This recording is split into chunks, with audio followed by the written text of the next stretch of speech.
Well, let's continue to dive into what's happening. So Charlamagne, make sure y'all subscribe to the Patreon. Link is in the description. Also, get Teach Hanley, the sponsor of this show. 40% off your first order plus 20% off of life. Charlamagne said that he's endorsing Kamala Harris. What a surprise.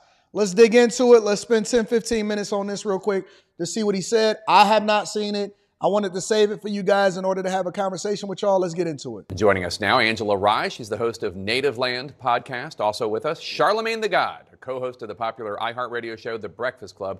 Also the author of the new book, Get Honest or Die Lying, Why Small Talk Sucks. There it is. There it is. Everybody run out and get it. Angela, already conservatives are making comments aimed at Vice President Kamala Harris's race. Listen to what Republican Congressman Tim Burchett told CNN today. Biden said, first off, he said he's going to hire a black female for vice president, and that he just skipped over. What about white females? What about any other group? It just, when you go down that route, you take mediocrity, and that's what they have right now as a vice president. So are you suggesting she was a DEI hire? 100%. She was a DEI Talk that hire. talk. 100%. They leveraged the visibility in her skin color and the fact that people were going to vote one way anyway, and then you then galvanize a certain group in order to get her in office. Absolutely. 100% a DEI hired and in this position, and now they're leveraging this in order to continue to take advantage of y'all emotions and the fact that y'all always on code. And I'm so glad. See, I like people like this because they tell me what they really think. They're not going to say the PC thing. They're going to say exactly what they think. And I 100% love when people say what they think. Angela, what's your reaction to that? My reaction to that is DEI didn't earn it unless you're talking about legacy admissions and some of the trust funds that many of those members of Congress have. What you have in Kamala Harris is someone who was not only a county prosecutor, a state attorney general for California, a statewide elected United States senator, and now the vice president. I don't know about you, Jake, but for the track record for most of our vice presidents, she's pretty much on par. So I would argue that it is, in fact, not mediocre. What is showing in this clip is this man's racism. It's very clear that he has... It's always racism. It's always racism. Listen, y'all. Hey, white men, white women, they're going to call y'all Karens. They're going to call you racist. I see it's a whole meme going around with the AKAs, the AKAs. The AKAs, it's a meme going around saying it's either AKAs or KKKs. AKAs or KKKs. That's what I said. It's always going to be a claim of racism when you disagree with the fact that somebody didn't earn their position, regardless of whether you're right or not. It's always going to go back to racism.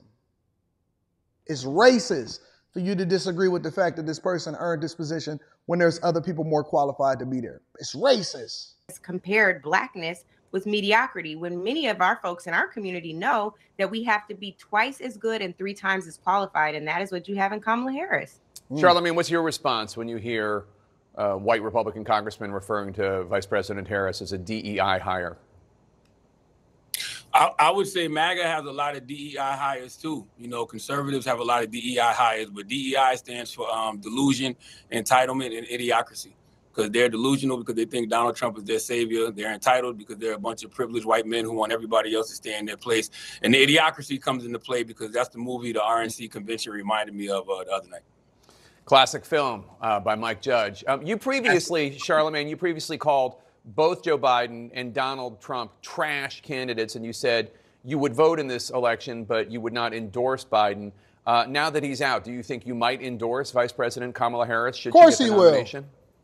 Of course he will. 100%. Isn't it funny that we always lean on largely uninformed, and please don't let me start to bring up Charlamagne's background, because if you want to compare backgrounds and what accusations are, then we can definitely start to dive into that. But that's not the conversation. Of course he's going to endorse Kamala Harris. Why wouldn't he? He likes Angela Rye and he likes Kamala Harris.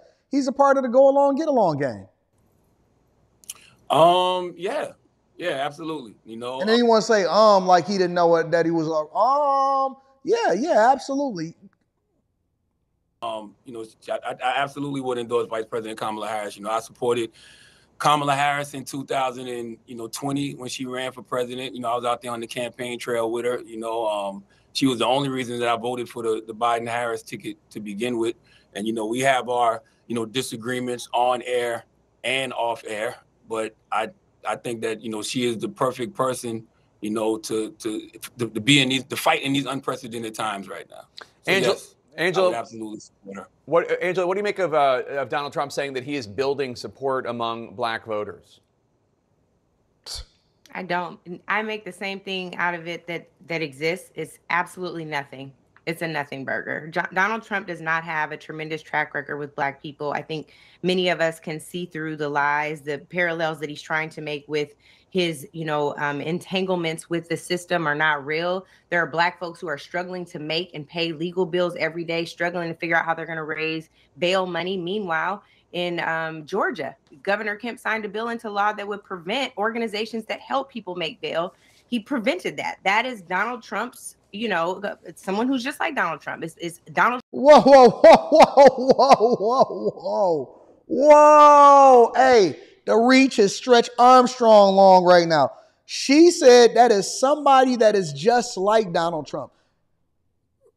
Listen, forget whether you agree with the bill or the law, which I have not studied myself, so I can't speak too extensively, and I'm not even going to attempt to. I am ignorant as it relates to this bill that is in Georgia because I am in Michigan. So I'm not familiar with that in particular, but we can deep dive into that on another stage.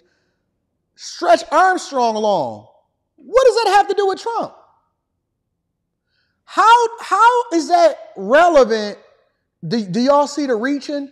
When you have nothing else to grasp, when you have not another straw, when we can't lean into and then start to talk about truth when it came to the opportunity zones that Trump invested in or his administration invested in when he was in office. When we can't talk about the fact that he funded and put more money into HBCUs than any other president in history, when we don't want to talk about that, when we don't want to talk about any of the education systems and the reduction in taxes and the more money that's going into your schools and all that, when we don't want to talk about any of that stuff, when we don't even want to talk about the idea that he was the only president, the only person that was running for office that even wanted to hear and have a conversation about the Platinum Plan with Ice Cube, which then was torn down and never revisited from the Biden administration, which they was never even interested in hearing it in the first place. And they said, we'll take a look at what you got going on after the election. And then they stole some of the talking points in order to keep y'all engaged as voters.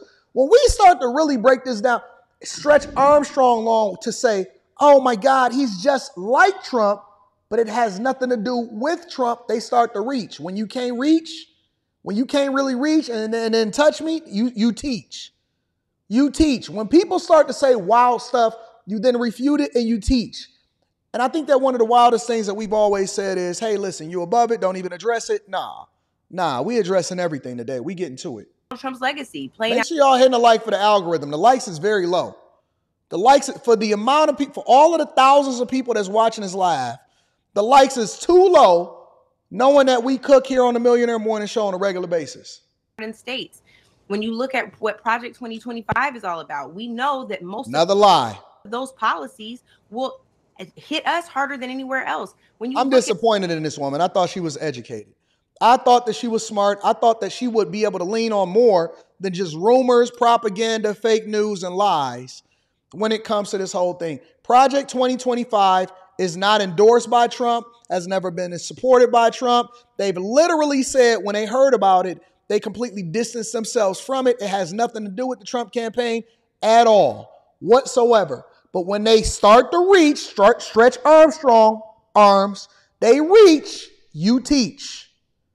The biggest lie And then they leveraged Taraji P. Henson and Charlamagne the God in order to push this fake what the news. Supreme Court has done with the 3 appointments from Donald Trump, we know that those policies are... Yo, I know that most of these people, Sabrina, has not read the documents with Project 2025. It's over 900 pages long. Hey, for everybody that says or mentions anything with regard to Project 2025, ask them, have they read it? I have. It's over 900. It's almost 1,000 pages long. Tell me that you've read it, you understand it, and that you can discuss it. I'm going to start opening up these conversations for debates to let people come up here and help me to understand why I'm off and why I'm wrong, because I want to see the people that tell me exactly what Project 2025 is, because I've read it. I understand it. I know exactly what it is. I read it over the weekend. I went through and I looked at the summary points, and then over the weekend, I read it in depth. That's what I like to do because I want to be informed. So when I come on here, or when I do the Anton Daniels show, or when I do the Millionaire Morning Show, you can't lie to me. You can't lie to me because I read it for myself. It's almost 1,000 pages long. You can go and download it and look at it for yourself. Stop saying what about. Start reading it for yourself so you can become informed. A lot of the talking points in there is not even really that bad. It's not off. I was like, I kind of agree with this over here. I kind of agree. Even though it's not even endorsed by the Trump administration, I'm going to be honest with you. I was looking at it like, I'm not really sure that I disagree with a lot of what's going on in here. Impacting us more than anyone else. So in our community, folks don't get immunity, right? He's offering immunity for police, for law enforcement, and he has immunity himself. That's something that we don't ever have. In fact, we are guilty until proven innocent in our community. So there's no there. I think that at best, he gets 16% of the black vote. And I think even that's a stretch. Angela, Vice President Harris's advisors say that her campaign is going to lean heavily into the choice between her as a prosecutor and Donald Trump as a convicted felon. Do you think that's wise? Is that what voters want, a prosecutor? I think there's never been a time where voters would want a prosecutor more. You have someone who has a proven track record, again, as a prosecutor, as a state's attorney, as an attorney general, rather, and she has demonstrated that she knows how to prosecute cases against the most corrupt among us. And I think Donald Trump is absolutely that. We're talking about someone with 88 indictments, well, less the case that was just thrown out. That's called election interference. By his appointed judge. But Donald Trump is someone who needs to face his record. His record is filled with criminality long before he went through the White House doors. And I think that needs to be tried. It has not been adequately tried. I'm eager to see if there will be a debate between the two of them. But her campaign, I think, wrote out yesterday demonstrating that contrast. And I think that's exactly where they have to stay, in addition to demonstrating how it will be a win for voters to vote for Kamala Harris. So they need to know what they're voting against, certainly, but also what they're getting in voting for her. And Charlamagne, in your new book, you write, Jake, I don't even know if that's the right question. People, asking if America's ready for a prosecutor. I mean, is America ready for, somebody with all of the criminal charges that Donald Trump has? Right. I mean, This dude is an idiot, bro. Literally, we have a sample size of 4 years of prosperity and growth. 2016 through 2020, when everything was going awesome. And he's just talking, single baby mama talking points. That's what Charlamagne got. We're gonna deal with that a little later on in this week. We definitely gonna start to deep dive into that. Let me read it.